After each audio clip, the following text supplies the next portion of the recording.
Jemaat yang dikasihi Tuhan, salam jumpa dan shalom bagi kita semuanya. Pada saat ini, kita diberikan lagi kesempatan oleh Tuhan untuk menikmati persekutuan yang indah melalui sehati di dalam doa bersama dengan Gereja Toraja Jemaat Warakas Klasis Pulau Jawa. Kita bersyukur kepada Tuhan karena Tuhan kita adalah Tuhan yang sungguh baik, sungguh setia, sehingga Ia selalu menuntun kita di dalam perjalanan hidup kita dari pagi, siang, hingga malam hari ini. Dan kini kita akan menikmati persekutuan karunia-Nya. Mari kita mempersiapkan seluruh kehidupan kita dan kita masuk di dalam saat teduh.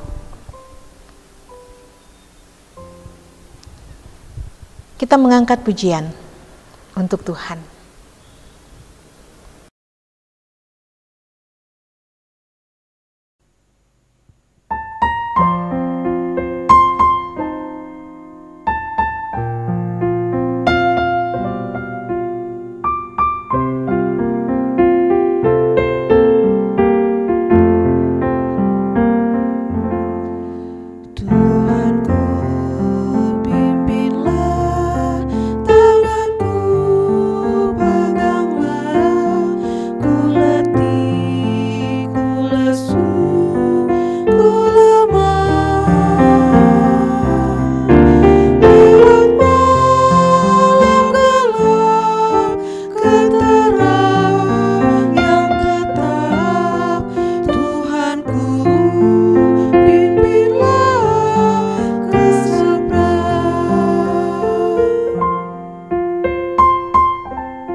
Mari kita satu di dalam doa, kita berdoa. Pujian dan syukur kami persembahkan kepadamu ya Tuhan, menandai segala kasih setiamu yang senantiasa hadir di dalam hidup kami sampai pada saat ini. Terima kasih untuk persekutuan yang indah yang Tuhan karuniakan kepada kami. Kini kami akan membaca dan merenungkan firman Tuhan. Berkati kami ya Tuhan, agar kami semua dapat memahami akan kebenaran-kebenaran Tuhan ini untuk kami lakukan di dalam kehidupan kami setiap hari.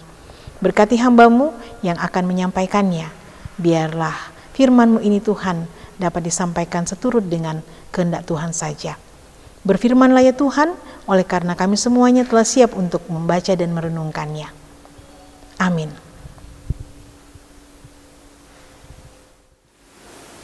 Bacaan firman Tuhan pada hari ini terambil dari Yesaya 48 ayat yang pertama sampai ayatnya yang ke-11.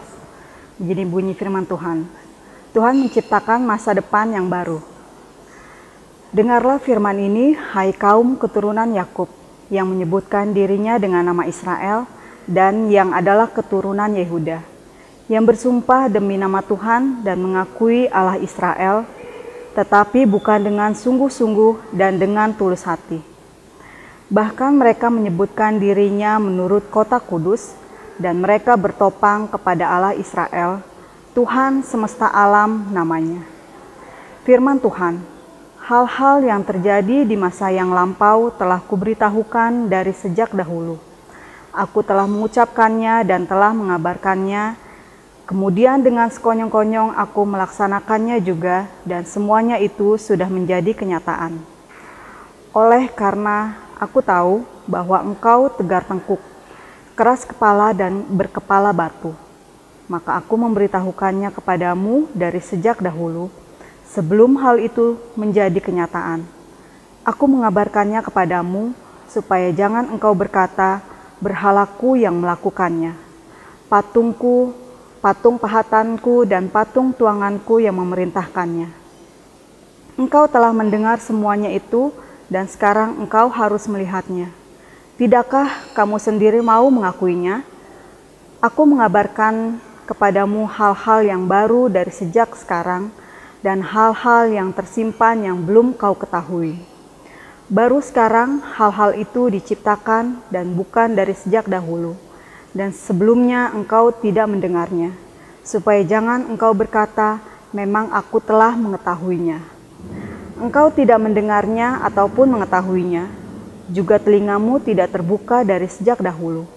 Tetapi aku telah mengetahui bahwa engkau berbuat khianat sekeji-kejinya, dan bahwa orang menyebutkan engkau pemberontak sejak dari kandungan. Oleh karena namaku, aku menahan amarahku, dan oleh karena kemasyuranku, aku mengasihani engkau, sehingga aku tidak melenyapkan engkau. Sesungguhnya, aku telah memurnikan engkau, namun bukan seperti perak, tetapi aku telah menguji engkau dalam dapur kesengsaraan.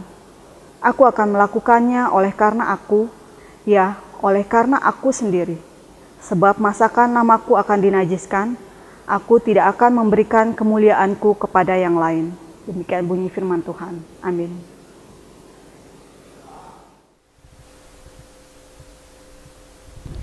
Jemaat yang dikasihi Tuhan, melalui pembacaan kita, kitab Yesaya 48, ayatnya yang pertama sampai dengan ayatnya yang ke-11. Saya mengangkat satu tema untuk kita renungkan bersama, yaitu Tuhan setia pada janjinya. Tuhan setia pada janjinya. Jemaat yang dikasihi Tuhan, Tuhan melalui Nabi Yesaya kembali mengingatkan bangsa Israel akan kehidupan yang tidak benar yang sedang mereka lakoni sebagai umat Tuhan.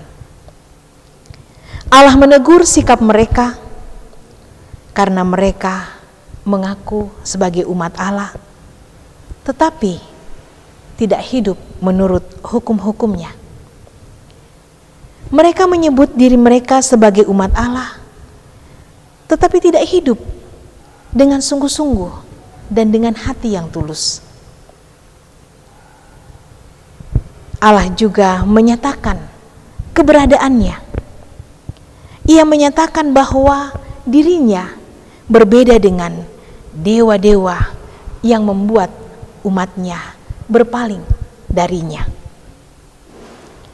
Perbedaan itu Allah tunjukkan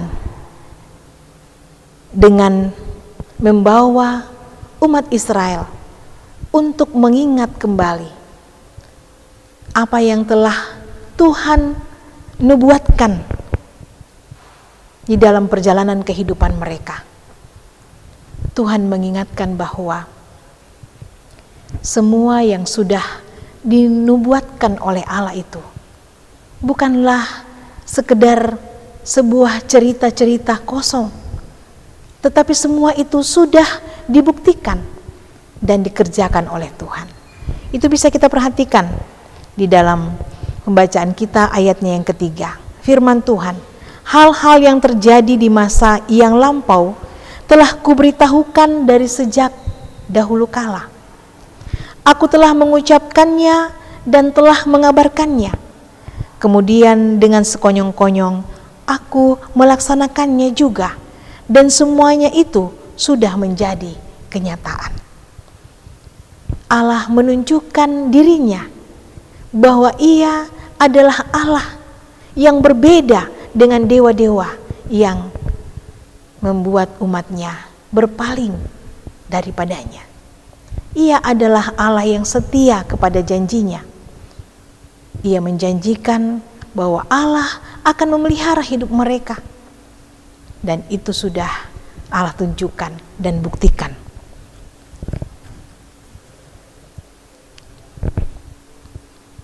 Hal itu hendaknya membuat umat Tuhan mengakui bahwa hal tersebut tidak mungkin dilakukan oleh dewa-dewa mereka. Allah meminta kepada umatnya untuk jujur di dalam menilai perbuatan-perbuatannya. Allah meminta kepada umatnya untuk bisa menyimpulkan secara benar siapakah sesungguhnya yang layak dan patut mereka sembah.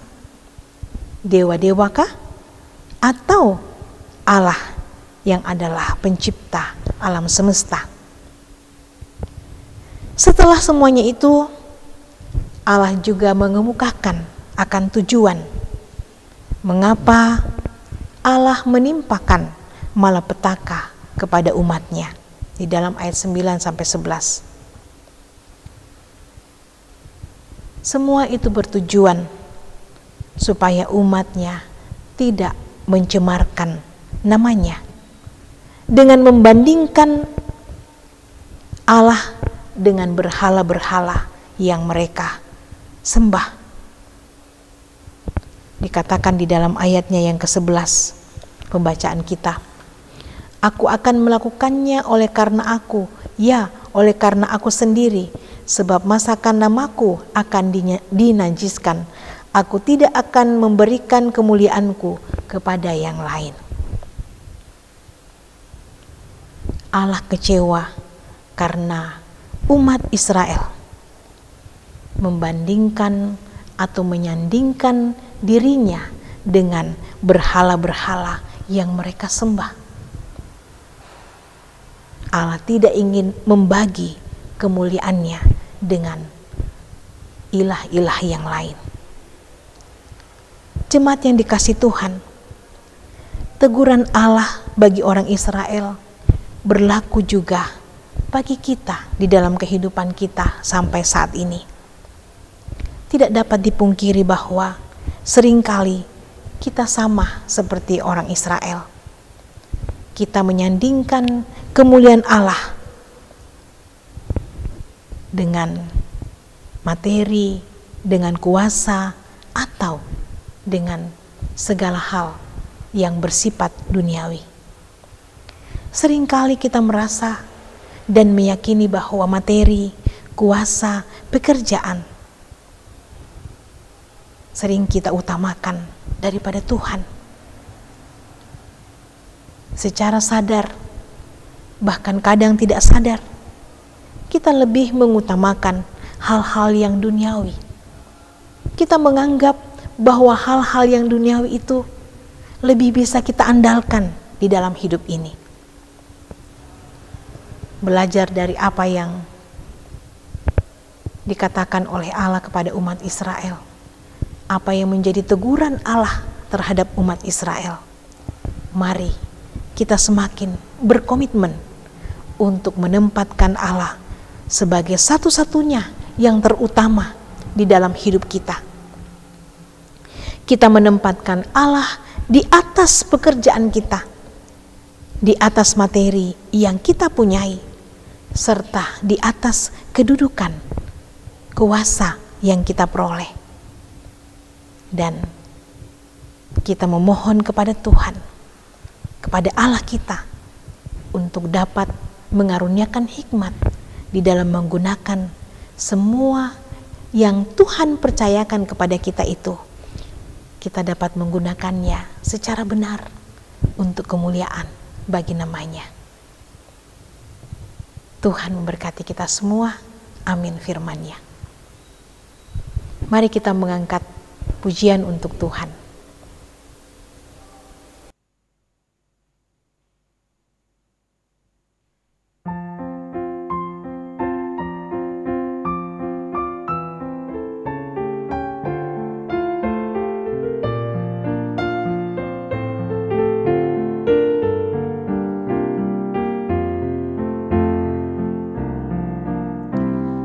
Di jalan hidup yang lebar sempit, orang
Mari kita satu di dalam doa. Ya Tuhan, Tuhan yang Maha Kasih, Tuhan yang baik.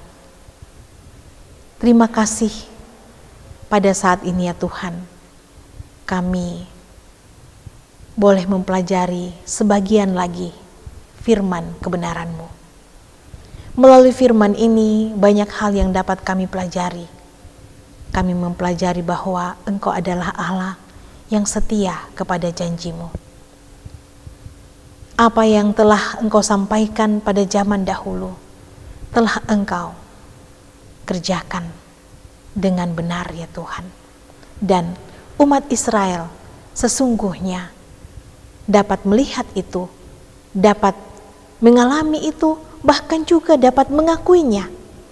Karena sesungguhnya apa yang Tuhan kerjakan itu sungguh-sungguh nyata di dalam hidup mereka. Terima kasih Tuhan. Tuhan sudah mengingatkan kami melalui firman Tuhan ini, bahwa seringkali kami tidak jujur di dalam mengakui setiap perkara-perkara yang terjadi dalam hidup kami, bahwa semuanya berada di dalam perlindungan Tuhan. Kalaupun mungkin kami mengalami pergumulan-pergumulan, itu juga mungkin karena kami melakukan hal yang tidak benar di hadapan Tuhan. Kami kadang-kadang lebih mengutamakan apa yang kami miliki di dalam dunia ini, lebih mengejar apa yang bersifat duniawi, karena kami pandang bahwa sebenarnya semua itu juga adalah untuk Tuhan. Tapi sesungguhnya di dalam kami melakukannya, pelan-pelan kami justru sering mengabaikan Tuhan. Ya Tuhan yang Maha Kasih, Tuhan yang Maha Baik, biarlah melalui firman-Mu pada malam hari ini, kami semakin dimampukan untuk menyadari akan kelalaian kami, bahkan juga akan perbuatan-perbuatan kami yang tidak berkenan kepadamu, yang telah menyakiti hati-Mu. Dan kami mohon ampun Tuhan, kiranya Engkau memberikan kami kesempatan untuk semakin bisa menata kehidupan kami lebih benar lagi seturut dengan kehendak-Mu, dan semua di dalam tuntunan dan pertolongan-Mu saja. Ya Tuhan yang Maha Kasih, Tuhan yang baik, kami mengingat saudara-saudara kami yang bergumul dalam sakit penyakit, dalam berbagai perjuangan-perjuangan kehidupan. Tuhan, hadirlah di dalam hidup semuanya, menjamah yang sakit ya Tuhan, memberkati para medis dalam merawat, baik yang di rumah sakit maupun juga yang dirawat di rumah atau pemulihan di rumah. Tuhan memulihkan semuanya. Demikian yang juga bergumul di dalam mencari pekerjaan, yang bergumul di dalam menanti teman hidup, anugerah anak, bahkan berbagai pergumulan hidup yang lain. Kehidupan dalam rumah tangga yang harmonis, kami mohon kepadamu, Engkau menuntun, Engkau memberkati Tuhan, agar kami senantiasa boleh menyadari bahwa sesungguhnya Tuhan tahu yang terbaik bagi setiap anak-anaknya. Tuhan yang Maha Baik, Tuhan yang Maha Kasih, kami terus berdoa untuk pandemi COVID-19. Kami berdoa untuk upaya pemerintah di dalam merealisasikan vaksin COVID. Tuhan berikan kelancaran, semuanya bisa berjalan dengan baik untuk kehidupan bangsa kami ya Tuhan. Dan kami berdoa untuk dunia ini, biarlah dunia juga terpulihkan ya Tuhan. Ya Tuhan yang Maha Kasih, terima kasih. Kami akan masuk di dalam istirahat kami ya Tuhan, melalui malam hari ini, di dalam perlindungan Tuhan. Tuhan senantiasa menyertai, sehingga besok pagi boleh bangun dengan tubuh penuh keberkatan untuk menyambut hari dan kehidupan yang baru karunia Tuhan, dengan semangat dan kekuatan yang baru pula. Karuniakan kami hati yang selalu setia di dalam mengikuti ataupun juga mengalami persekutuan karunia Tuhan melalui sehati di dalam doa. Terima kasih Tuhan, inilah doa kami, inilah seluruh sembahyang kami. Sempurnakanlah semua itu di dalam Putra-Mu Tuhan kami Yesus Kristus, yang sudah mengajar kami doa Bapa kami. Bapa kami di dalam sorga, dikuduskanlah nama-Mu, datanglah kerajaan-Mu, jadilah kehendak-Mu di bumi seperti di sorga. Berikanlah kami pada hari ini makanan kami yang secukupnya, dan ampunilah kami akan kesalahan kami, seperti kami juga mengampuni orang yang bersalah kepada kami. Dan janganlah membawa kami ke dalam pencobaan, tapi lepaskanlah kami daripada yang jahat, karena Engkau yang punya kerajaan dan kuasa dan kemuliaan sampai selama-lamanya. Amin.